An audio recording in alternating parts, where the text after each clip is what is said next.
আসসালামু আলাইকুম। আজ ঢাকা, রাজশাহী, চট্টগ্রাম, সিলেট সহ সারা বাংলাদেশে যে রক্ত ঝরিয়েছেন আপনারা, তার বিচার একদিন হবে ইনশাল্লাহ। খুনি হাসিনা তো যাবেই অবশ্যই। এই খুনি হাসিনা, অবৈধ হাসিনা, জানোয়ার হাসিনা, পিশাচ হাসিনা, এই হাসিনাকে তো আজকে যেতেই হবে।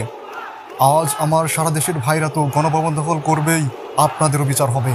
আমার ভাইদের নির্মমভাবে যেভাবে আপনারা হত্যা করেছেন, শান্তিপূর্ণ আন্দোলনে যেভাবে গুলি করেছেন, লাঠিপিটা করেছেন, মাথা ফাটিয়েছেন, এর বিচার হবে ইনশাল্লাহ। এই বিচার করবে এদেশের মানুষ, এদেশের আসল শাসক এদেশের মানুষ। আপনারা নন, আপনারা নন, আমরা এদেশের আসল শাসক। এই দেশের শিক্ষার্থীরা আসল এই দেশের শাসক, এই দেশের ছাত্ররা এই দেশের আসল শাসক।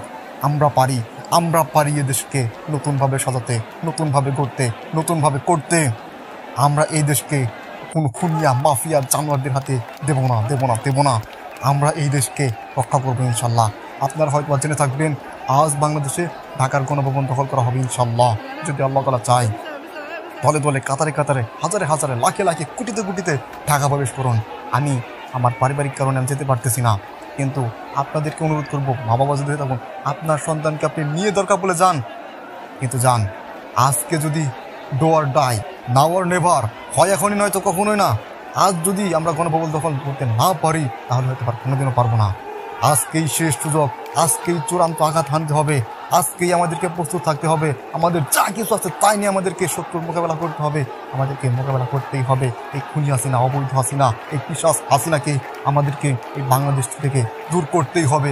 আর যদি আমরা না পারি, তাহলে আমরা পরাধীনতার শিকলে আমরা আবদ্ধ হব, ভারতের কবলে আমরা আবদ্ধ হব। ভারত আমাদেরকে শিকল দিয়ে পেঁচে ফেলবে। আপনি যদি এটা না চান, তাহলে লাখে লাখে, কাতারে কাতারে, হাজারে হাজারে ঢাকা চলে আসুন। আজকে গণভবন দখল করতে হবে। এই ঐতিহাসিক মুহূর্তে আমি থাকতে পারবো না, আমার দুঃখে বুকটা ফেটে যাচ্ছে। ব্যাপারটা এমন নয় যে আমি আন্দোলনে থাকিনি, টাঙ্গাইলে প্রায় আন্দোলনে আমি গিয়েছি, কিন্তু আজকে যেতে পারতেছি না, খুব খারাপ লাগতেছে। এই ঐতিহাসিক মুহূর্তে আপনি নিজে একটা ইতিহাসের অংশ হন, এই ইতিহাসের অংশ হন। এই ইতিহাস থেকে আপনি বাদ যাবেন না।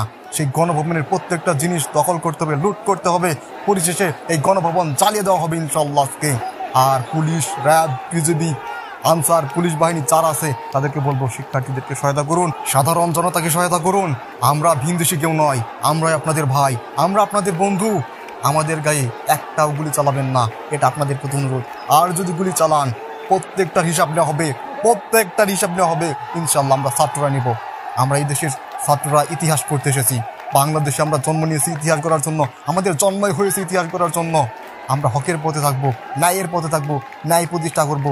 এরপর যে সরকারি আসবে, আমরা তাদেরকেও একই হুঁশিয়ার দিতে চাই যে আপনারা ক্ষমতার অপব্যবহার করবেন না, ছাত্রদেরকে খেপাবেন না। আমরা ন্যায়ের দাবিতে যদি রাস্তায় নামি, রাস্তা তো কাঁপাবই, গণভবন দখল করতে পারি, আজ সেটা দেখতে পাবেন ইনশাল্লাহ। আর প্রত্যেকেই এই ঐতিহাসিক মুহূর্তে নিশ্চয়ই আপনার যা কিছু আছে তাই নিয়ে আপনি প্রস্তুত থাকবেন, এবং আজকে গণভবন দখল করবো আমরা সকলে মিলে ইনশাল্লাহ। আমরা পাশে আছি, আপনারা এগিয়ে যান। বাংলাদেশের ছাত্ররা চিরঞ্জীবী হোক, জয়ী হোক, আমিন।